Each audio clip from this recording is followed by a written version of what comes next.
Hi, everybody, and welcome to another episode of the Free Skate. My name is Ryan, and welcome to NHK 2024 recap. So, in this event, we're going to start off with the men. We have Yuma with 300.09 points. Daniel Grassel, which was a really big surprise for me getting the silver medal. I didn't expect him to be in a medal position, to be honest with you. I thought maybe fifth at best. He does get silver at 264.85. Tsuboy 251.52, Andrew Torgashev 246.58, and Mateo Rizzo 246.56. I was hopeful for Mateo to come back and grab a medal at this event, but he had a few mistakes. But it was nice to see him back because he hasn't skated since the Europeans last year, and then he took some time off to get surgery on his hip, I believe. And so that recovery is going really, really well, and it was really good to see him come out and compete again. I forgot how good of a skater he was. He's so pleasant to watch, and I think he really missed that to competing too. So we had Kalmira. He was second in the short. He had a great short program, and then his free skate was his exact opposite, and he was actually 11th in the free skate. So that did not do him any favors there. Daniel Grassel. So I have struggled to grasp the fact of judging calls that have been inconsistent, and this is a really, really good example. I know a lot of people have pointed this out online as well. But in this event, Daniel Grassel landed a quadruple sockhow, which without replay you could tell was under rotated. That was reviewed and it was given a green. So that brings me up to suspicion of judging again, because if you can tell that that jump is under-rotated without replay, and then you clear it when you have replayed it, that's a really big issue. Um, so also too with his components, I noticed he was only 2 points away from Mateo Rizzo. And for me, like Mateo is a superior skater, especially when you have Daniel, who is not incredibly refined, versus Mateo, who is very refined. When you're less than 2 points away from him in free skate component score, I think that's a really big issue too. So that's why I was surprised to see him in second place, because I know the quality difference between him and some of the other guys, and to me, it just doesn't make sense when he's that close in PCS. And then we have the calls that weren't a call. Andrew Torgashev got nailed for an under rotation on one of his quads, and it was much more rotated than what Daniel's Sal was. But his was still called. These tech panels have been very, very strict, and they've been calling a lot of unders and quarters this year for everyone, not just men, but women too. And this one was not called like that, so that was just very kind of suspicious. Mateo Rizzo was 0.02 points from fourth place and under 5 points from bronze. The under rotation calls really did cost him. But you know what? It was nice to see him back at the Grand Prix circuit. He's been, like I said, been off for a while, so I think he's got to get back into the competition. I think he will be just fine. This is his, like I said, his first event, so giving him some time to get back into the competition season and have those jumps in a competition setting is going to be really, really good for him. So that's going to be really interesting, especially come Italian nationals, uh, who is going to come out on top and who's going to medal, because you know you have a few guys that can rival each other. We've got Corey Circelli, Gabriel Frangiapani, Daniel Grassel, Matteo Rizzo. Those are four where really maybe any one of them could beat any one of them on any given day, depending how the rest of them skate. Daniel is back training in Italy. He did leave Atari, as we all know that he was with Atari Tuprese for quite a while, and then he's training back in Italy now. We never really did I don't think we really got a confirmation on his suspension because he did miss three drug tests. I don't know what the conditions were on that and why he missed them. I do know that Italian Anti-Doping Federation did request a 2-year ban, but I don't believe that that was taken in because I don't believe he's been even off for 2 years. So everyone's been very quiet about that. Um, and I don't think he ever got suspended, but he also didn't compete last year. So that's kind of a situation that is kind of a head scratcher because there's no real information on it. And I don't think anybody knows why he actually took the time off if he wasn't suspended, unless something was dealt behind closed doors. Not entirely sure. Moving on to other people. A shout out to Tomoki Hawatashi. He had a clean free skate. That was really, really good to see. He was super excited about that. He didn't have any quads or anything, but he did perform that. He skated to James Bond, and the crowd really liked it. I think that was the best he skated in quite a while. So he was super excited for that. Jason Brown, his skating is second to none, but he's got to get the competition repetition. The triple axels were not there for him. His skates, his skating was really, really good. It was by far the best in the entire event. However, you need the jumps, and I think coming into an Olympic cycle next year, I'm glad that he's competing this year because he has to get back into that competition setting. The last few years, he's only been doing one or two competitions. He would do nationals and then he would do worlds. Now this year, when you're doing challenger events and you're doing Grand Prix events, you're going to be doing um, four continents. You're going to be doing nationals, then you're going to be doing worlds, etc. You have a rigorous schedule to maintain, and for him, I think that's really important that he's doing this because next year, I'm sure he has got goals to come to the Olympics. If he skates like this, probably not going to happen. But if he can, lend his triple axles, then he should make a case for him to be on that Olympic team. Let's move on to the women. We have a Japanese sweep of the podium. We have Kari Sakamoto, who won the event non-surprisingly. Huge score, 231 points. Moni Chiba, 212.54. Yuna Aoki, 195.07. Alyssa Liu, 190.75. In fourth place, and Brady Snell, 190.25. So very close between the American women. Really good to see Alyssa Liu back skating this season. She's improved a lot over the last few weeks again.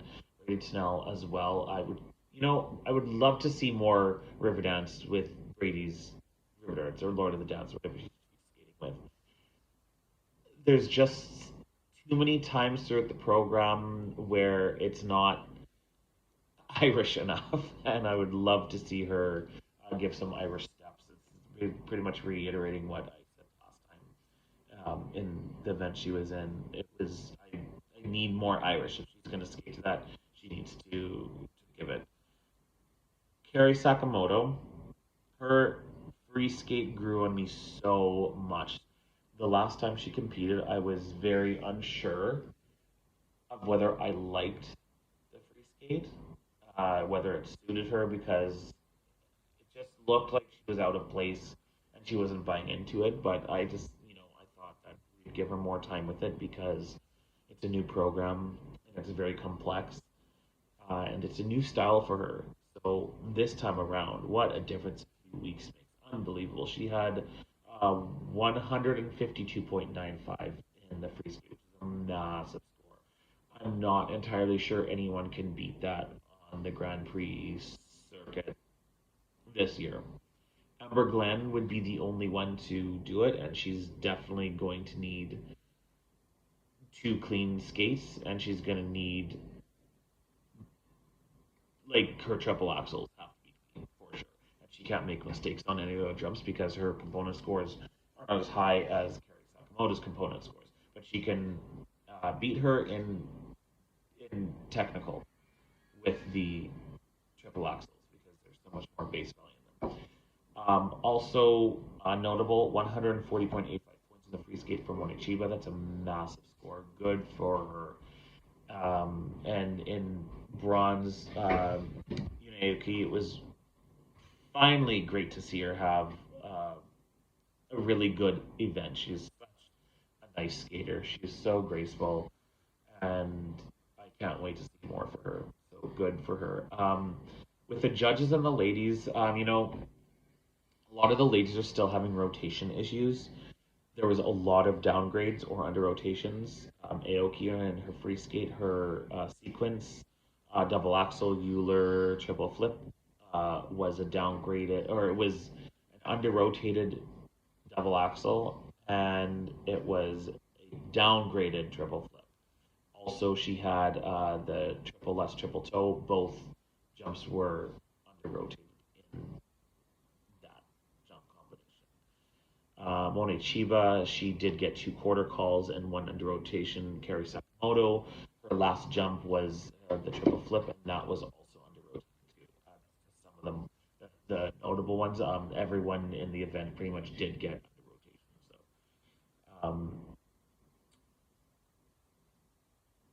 I have a note here for Kurakova. So I'm very, I'm not a huge fan of cats. Okay, but like I'm even more not a fan of like somebody being a cat in a competitive free program. Show program, whatever. But like her free program is like she's literally a cat. She's got ears. And she makes the cat like she's like cawing and mewing and it's just it's a little bit too kiddish. The second half of her program was much better. It was much more mature, but that first half when she's actually being a cat was just I was cringing a lot. Oh, when then her dress changed, I knew she had a dress change, but like I just didn't realize. I don't know if she changed it differently before, or if it's the same thing, but she does this and she like pulls it down. Like I thought she was becoming Lady of the Night here. You get my drift? I was like, whoa. And then I realized what was happening, but it took me a split second to be like, what is she doing? I thought she was going to like rip it off. Crazy. So that caught me really off guard. Um, Also, I would like to mention two things I have noticed with her. Uh, Terrible Euler in the opening jump sequence. Just the Euler was not a good looking Euler. It looked very labored and very like bulky. Also, I have a note here. Her Lutz. Her second jump was a triple Lutz, and I would have bet my life on it that it was going to be a triple loop. The way she sets up to it is she's gliding, goes back, she's got her arms in this position, and her feet are like this. That's how you kind of go into a loop, and then she changes, and then her foot goes back. I was like, oh my god, I thought she was going to do a triple loop. So that also caught me super off guard too, because I didn't expect that to be a less. So I mean, I don't. I gotta look back at other videos and see if she is consistent at that, but it just really kind of caught me off guard. One of the other ladies I wanted to comment on to was Seong Lee. I had multiple times throughout her performance, I really thought that she was just gonna stop skating and like something happened and she was gonna go to the referee or she was gonna like abort what she was gonna do because it just looked like she would stop in her choreography and like her hands would come down or she would like change positions, but it looked like she was like not willing to continue with her program.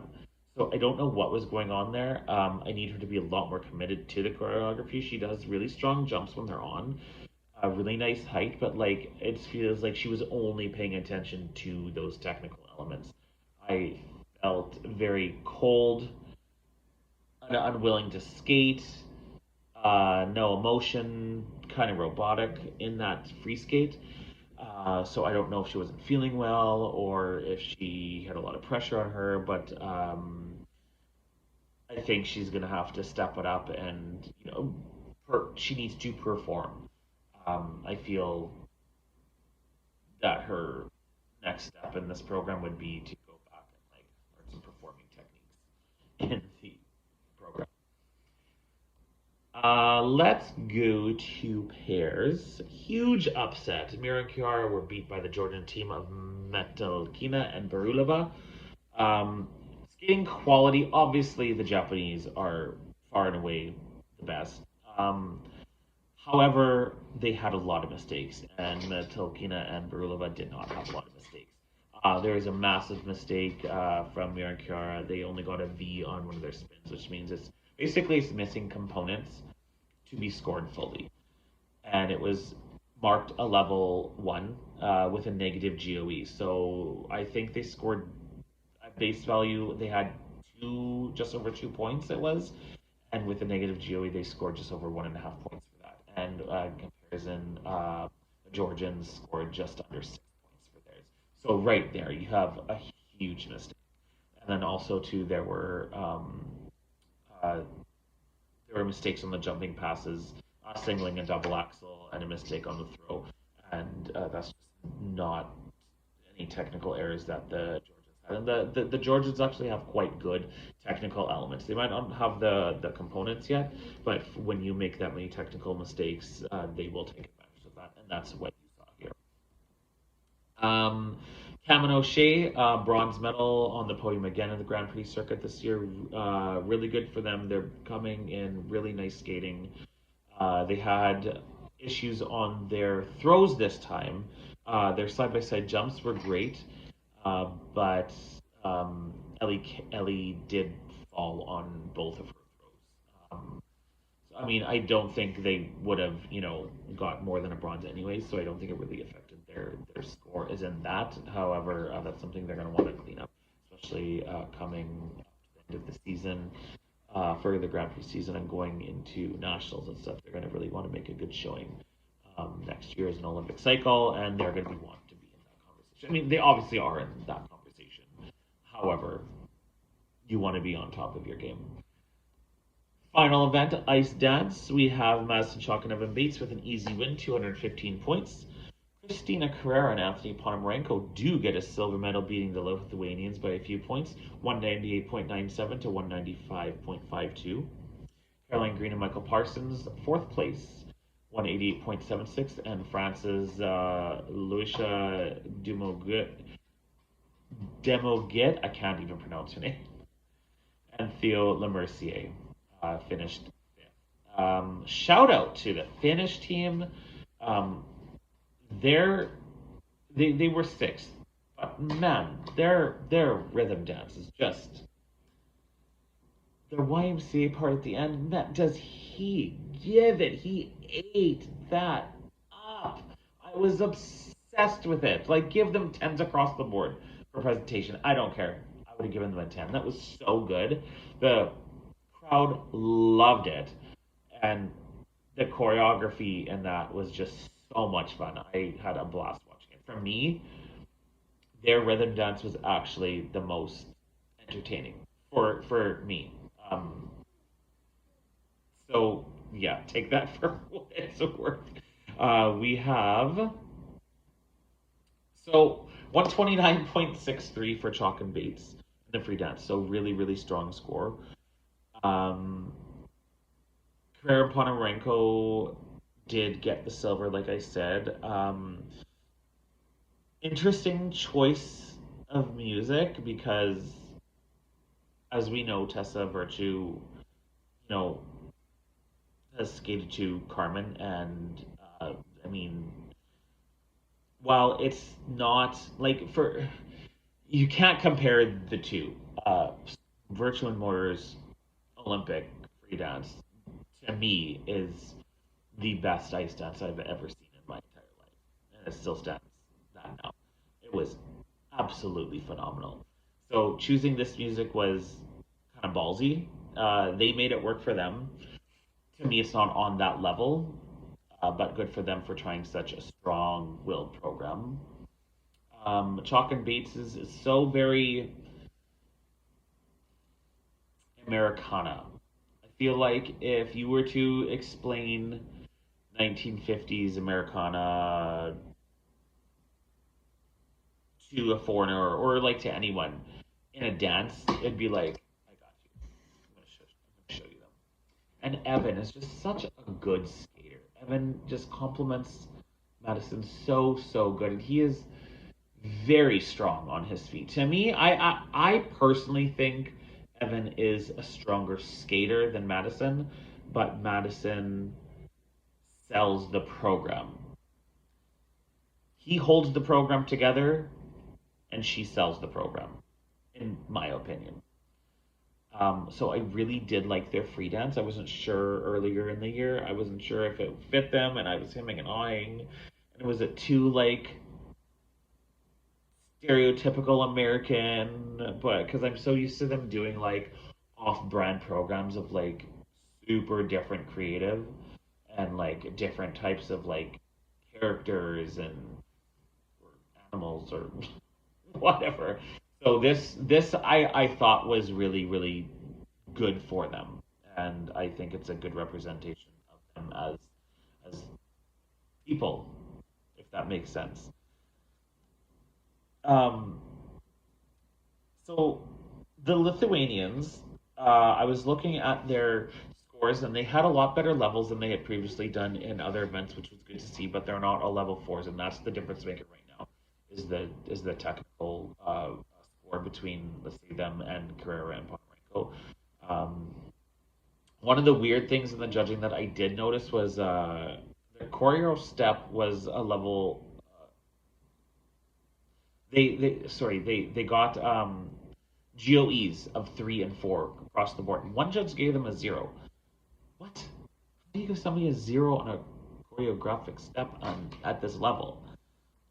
Their choreographic step is absolutely not a 0. So very questioning what they were watching at that time because that's like super weird for a team of that caliber to get a 0 on a GOE for such